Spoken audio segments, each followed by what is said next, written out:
Hello everybody and welcome to another chapter of Thinking Shakespeare by Barry Edelstein. Okay, so today we're talking about chapter 8, Sweet and Varied Notes.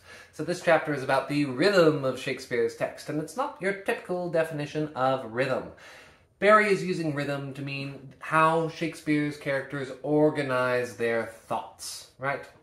Let's take a minute and we're going to talk about what I mean by thoughts. So, we use the word very frequently and we use it to mean a lot of different things, and I'm so sorry about that. I want to take a moment and make sure that you're aware that when I use the word thought, it can mean a lot of different things. It can mean a super thought. So a super thought would be like the character's whole argument. It could be 21 lines long. It's what the character wants to get across. That could be called a thought.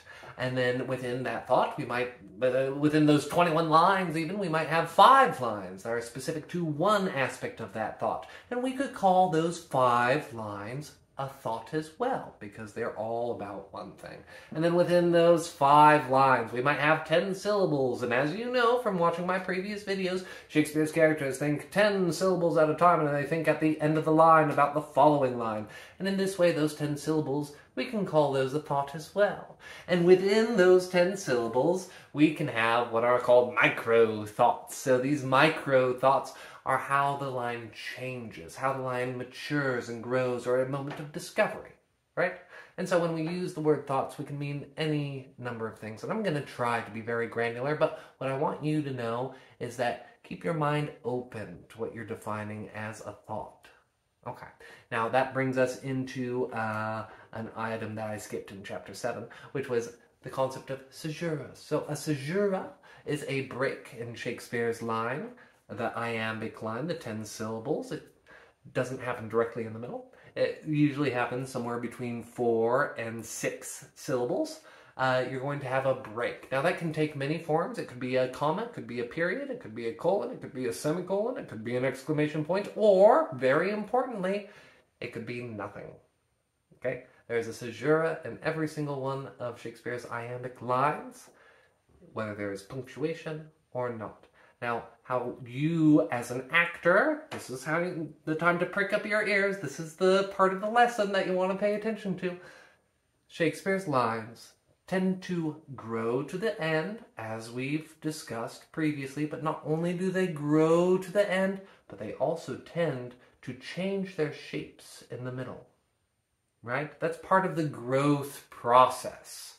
It's not just a matter of getting louder. The thought must change. The thought must grow and evolve as you're delivering the line. And the caesura is a nifty little back pocket trick for you to use. Look around the middle of the line and look to see what has changed. So, for example, to be or not to be, that is the question, right? So we have the first part of that line, to be or not to be, very clear antitheses, and then suddenly the line changes. We're not just talking about the antitheses anymore, we're talking about the subject of those antitheses, the question, the theme for the entire following monologue. And so in this way we can say that the line has changed.